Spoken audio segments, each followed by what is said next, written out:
I call that teamwork.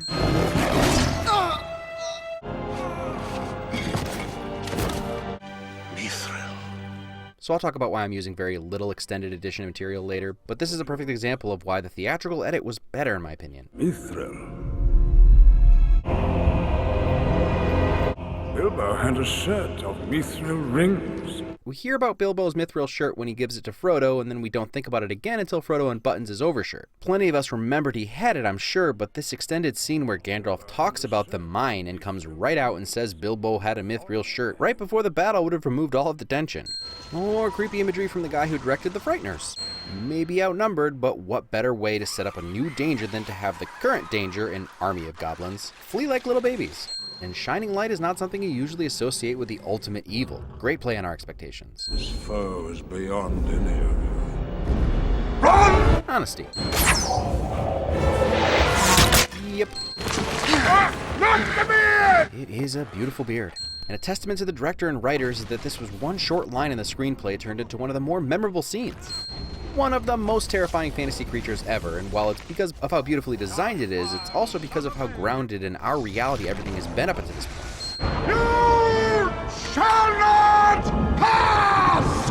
Snap! What a line! And I'd never really noticed before that Gandalf leads with, You cannot pass! as if he's telling him what he's allowed to do, like, here are the instructions to this particular bridge when concerning you, the Balrog. But then he finishes with, you shall not pass, which is telling him the outcome. I don't care what you can or can't do, don't care what the rules say, you ain't passing. That's what's up. So obviously there's danger just to go back out onto the bridge, but I can still hear the nitpickers in the back of my mind saying, but the Balrog was gone, just go grab him. Man, that bridge could collapse at any moment. Its shape looks like it was supporting its own weight, so you remove a section, it's gonna collapse at some point. Fly, you fools! Badass good guy. As good as Hans I know. Whether he knows he's going to fall down a pit fighting a fire demon and come out victorious or not, don't waste time and risk your lives trying to save me, get out of here. And while I do enjoy the theory that was about using the noble eagles, I'm pretty sure he was just reiterating something he said earlier. Also, what a crazy gut-punchy risk to drop easily my favorite character down a bottomless pit. And of course Pip is losing it since he probably feels responsible for Gandalf's death since he started the whole chain of events. Oh, that look. I don't know what it is about it, but it gets me every time. Peter Jackson claims he told Elijah to make his grief frightening. Mission accomplished. All who look upon her fall under her spell. I mean, yeah, Cate Blanchett has that effect on most people. I have the eyes of a hawk and the ears of a fox. Let me finish. A blind hawk and a deaf fox. Martin Sokas, what can't you do? You know how I love eye reflections, and if you look deep into Galadriel's, you'll see a bunch of lights reflected like she has the night sky in there. Love the continuity of the Lothlorien elves music that plays in the opening narration. It actually starts before we even see them on screen. For the mirror shows many things. But did it tell you that you were the fairest? All Yeah, I'm not a morning person either. shall love me and despair. Galadriel's allegiance is toyed with so well. From the time they enter the woods, she's just creeping everyone out. Yet Frodo knew he could trust her somehow. Also, just like grow antlers and, you know. Even the smallest person can change the course of the future. And there's your thesis for this movie. I'm sort of assuming that the paddlers aren't actually our actors, but if they are, that's some solid J-stroke paddling there. Well done either way. Cool statues, yo, is what I would say if this wasn't one of the most impressive memories I have from the movie in theaters. Jacob, you in there? Curse you! And all our place! Frodo. Pretty quick change of heart, but sometimes all it takes is a little bump on the head. I would have gone with you to the end. And there's your proof that Aragorn should be king. Also a great moment that is actually unique to the movies, if I remember correctly, that really ties these two together before they split up to have their own huge stories going forward.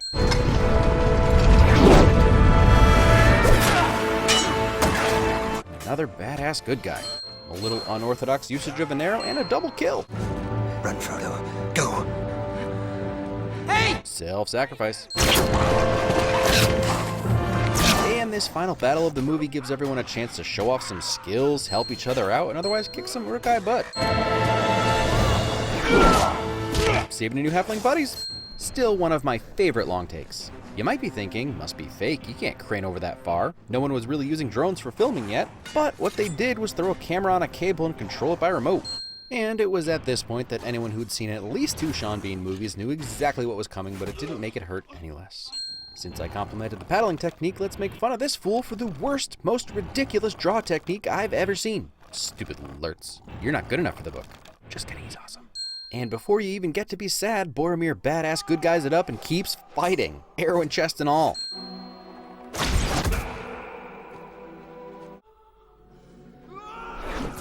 And again! Never noticed that the Horn of Gondor gets split on that last killing shot. Crazy attention to detail. Courage. Strider to the rescue! Brutal, but like a self-brutal. Yep, peace out. They took the little ones. Ugh. First thing he says. Boromir comes off as this thorn in the Fellowship in the beginning, but they quickly establish his compassion for others once they're on the road, and now facing his own death, his concern for them is the first thing he tells Aragorn. A second look from Legolas illustrating that he doesn't deal with much death, being immortal and being surrounded by immortals. I would have followed you, my brother, my captain, my king. Oh, this moment between these two to see the relationship they've built now after being together for days or weeks and truly coming to respect each other. Aragorn's send-off in honor of Boromir is truly touching. Going to Mordor alone. Of course you are, and I'm coming with you! Language comprehension skills. Can't swim. Rudy can do anything he puts his mind to. Oh, no, he can't swim. Hugging. One of those tiny details that only the most attentive viewers noticed, but Aragorn actually puts Boromir's van braces on. Travel light. That is handsome, orc. I know. As soon as I said how much of the runtime was left, some of you immediately went to the comments to yell at me for not doing the extended editions. You're entitled to that, but number 1, we're talking about 3, sometimes 4+ hour movies here. And number 2, while I think they're great for die-hard fans, those that need to absorb every facet of everything about these movies, most of us, including myself, have the most fond memories of how we saw these films in theaters. They stand alone. Not like other movies that were sliced up to fit a 2-hour showing, if you know what I mean. And I'm still going through the extended editions for anything that's better explained or amplifies story elements. So far, I'm only finding the theatrical better. I know I'm going to disappoint some of you, but I'm going to stick to the theatrical versions as much as possible. Honestly, I prefer them. I will say, a commenter reminded me of this scene when they're leaving Rivendell that is really great. Mordor, Gandalf. Is it left or right? Left. Nothing in the theatrical cut quite exemplifies how unprepared Frodo actually is.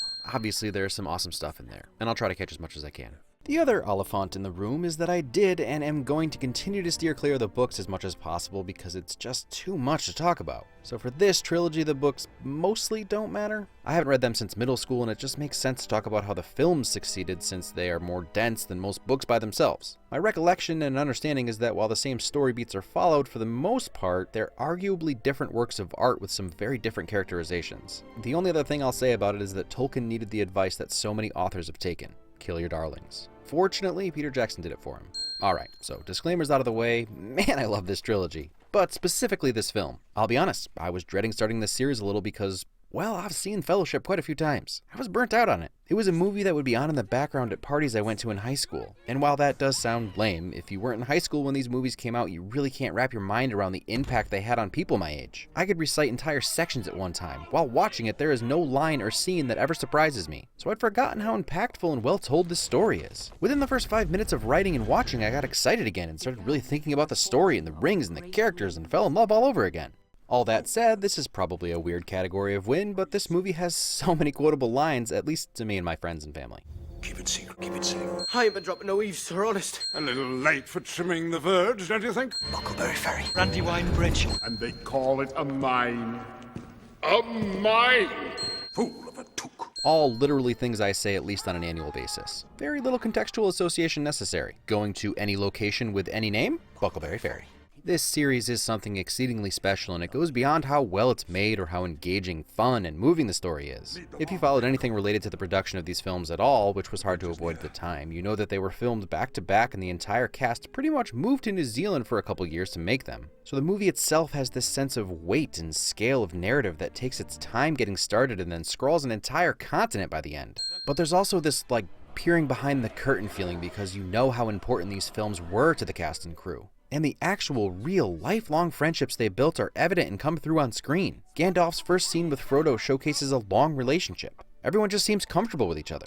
At its heart, Fellowship is a road movie, and one of the best things it does is embrace the road. Everything takes time, and while we don't get a true sense of a 40-day journey over the mountains, or even the actual 4-day journey through the mines, the sweeping montages and timeouts to show them actually trudging along go a long way in establishing the scale of this trek. Adaptations offer a few advantages over original screenplays, and so does shooting the trilogy back to back. It's not like they take lines or plot points from the first movie and then just make them work for later movies trying to tie things together. No, when Boromir is talking about his father, he's already been cast, he has a story arc and a part to play, and he's even shot scenes for the film that were cut. Characters start story arcs in this film that have a full laid out path through the series. No unresolved plot threads, no one left dangling, no empty mystery boxes. With that in mind, this movie really is the first act and a half of the hero's journey. It still has its own story beats that you could apply to Campbell's monomyth, but in the overall story, most of the movie is Frodo's refusal of the call as he's constantly trying to give the ring away. The finale of this movie is Frodo accepting his task and committing to taking the ring to Mordor. And while you could argue he crossed the first threshold in Moria or even in the woods before Bree, I guess, really for, again, the overall story, he hasn't hit that first threshold and definitely not the belly of the whale. The same goes for the Ranger finally accepting his bloodline and putting him on the path to becoming king. So there are multiple protagonists with multiple heroes' journeys underway, each with their own impact on the overall messages and themes.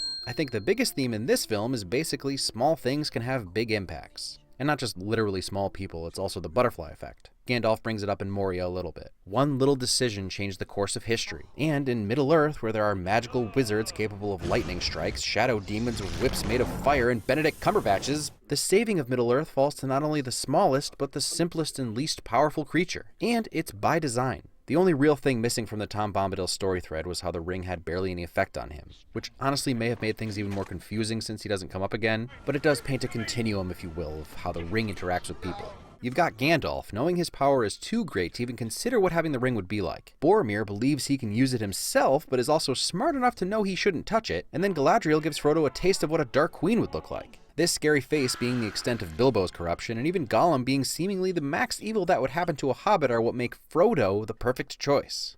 Hobbits want for little and have little power. Frodo and Sam are even further exceptions as two of the purest of heart and will hobbits. I'll get more into Sam as we move through, but he's never to be discounted. Notice that all the smart and powerful people basically tell Frodo that he needs to go it alone. And even Frodo agrees, but it's Sam who is right and is the real hero even in this movie for not letting Frodo leave without him. All when he was the one to make Frodo realize they wanted to go home after making it to Rivendell. One thing that's always been interesting to me is the very Empire ending of this movie. You get New Hope story-changing deaths, and then by the end, the group is split up and on a bit of a sad note. Everyone is hopeful and optimistic, but Frodo lost his full-size protectors, Merry and Pip have been captured, Boromir and Gandalf are both dead, and Gimli's stuck with an elf. I remember still being surprised the movie was over, even after sitting there for 3 hours. And that was a good thing.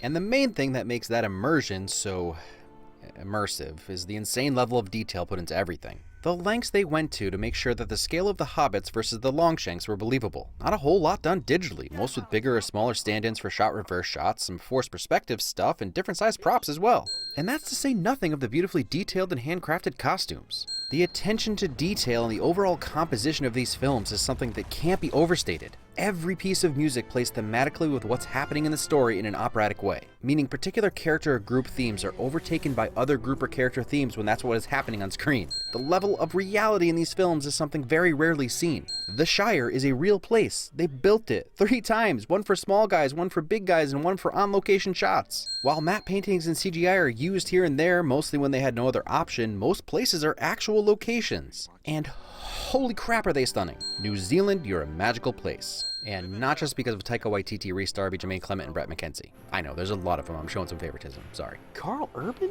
Sam Neill? Oh, I'll get sidetracked here.